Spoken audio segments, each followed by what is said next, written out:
నమస్తే అండి. ఈరోజు సర్వైకల్ క్యాన్సర్ అనేది ఏ భాగానికి వస్తుంది, ఒకవేళ సర్వైకల్ క్యాన్సర్ వచ్చినప్పుడు ఎటువంటి లక్షణాలు కనిపించవచ్చు అనేది చూద్దామండి. సో సర్వైకల్ ఇది గర్భసంచి అనమాట. ఇది యూట్రస్ అండి. ఇది యూట్రస్.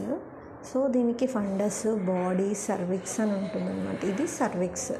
సో అదంటే సర్విక్స్ అంటే మనకి గర్భసంచి ముఖద్వారం అని అంటాం అన్నమాట. ఈ సర్వైకల్ రీజియన్లో వచ్చే క్యాన్సర్ని సర్వైకల్ క్యాన్సర్ అని అంటారనమాట. సో సర్వైకల్ క్యాన్సర్ వేరు, గర్భసంచి లోపల అంటే ఎండోమెట్రియల్ క్యాన్సర్ వేరు. రెండు భాగాలకి వేరే వేరే అనమాట. ఇక్కడ ఎండోమెట్రియల్ క్యాన్సర్ అంటాము, ఇది సర్వైకల్ క్యాన్సర్ అని అంటాం అనమాట. సో ఒకవేళ ఈ భాగంలో క్యాన్సర్ వచ్చినప్పుడు వచ్చే లక్షణాలు ఎటువంటిగా ఉంటాయి అనేది మనం ఈరోజు చూద్దామండి. This is doctor Swathi, fertility specialist. So మనకి ముందంతా పీరియడ్స్ రెగ్యులర్గా ఉన్నాయి, సడన్గా ఇర్రెగ్యులర్గా పీరియడ్స్ వస్తున్నాయి. ఒకటి పీరియడ్కి మధ్యలో కూడా ఒక్కొక్కసారి బ్లీడింగ్ అవుతుంది. అది ఎప్పుడు అవుతుందో ఏంటో తెలియట్లేదు, అది కూడా కొంచెం హెవీగా అవుతుంది.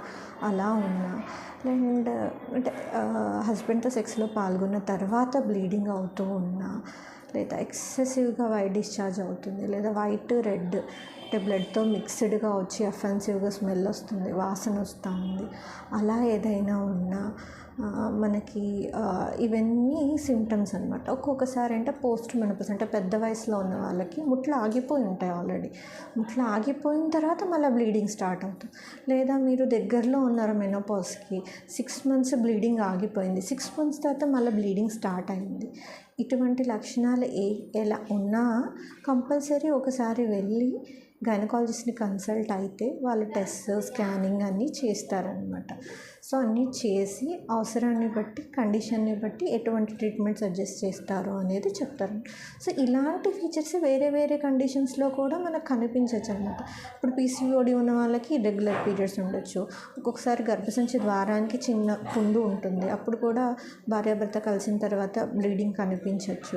ఒక్కొక్కసారి ఎండోమెట్రియల్ పాలిప్ అంటాం, పాలిప్ ఉండే వాళ్ళకు కూడా పీరియడ్కి మధ్యలో బ్లీడింగ్ కావడం, ఇట్లాంటివి కూడా కనిపిస్తాయి. సో అంటే ఇవన్నీ ఉన్నాయంటే ఖచ్చితంగా క్యాన్సర్ ఉంది అని కాదు, బట్ ఏంటంటే ఇవన్నీ లక్షణాలు అనమాట. ఇలాంటివి ఉన్నప్పుడు ఒకసారి కంపల్సరీ మీ నియర్ బై గైనకాలజిస్ట్ని కన్సల్ట్ అయితే ఒకసారి కింది భాగం ఎగ్జామినేషన్ చేస్తారు, స్కానింగ్ అది చేస్తారు, అవసరమైన వేరే పరీక్షలన్నీ చేస్తారు.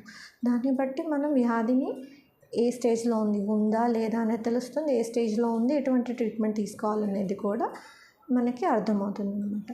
చాలామంది వైట్ డిశ్చార్జ్ అవుతుంది, సో అది క్యాన్సర్ వస్తుందంట కదా, తీసేయండి గర్భసంచి అంటూ ఉంటారు.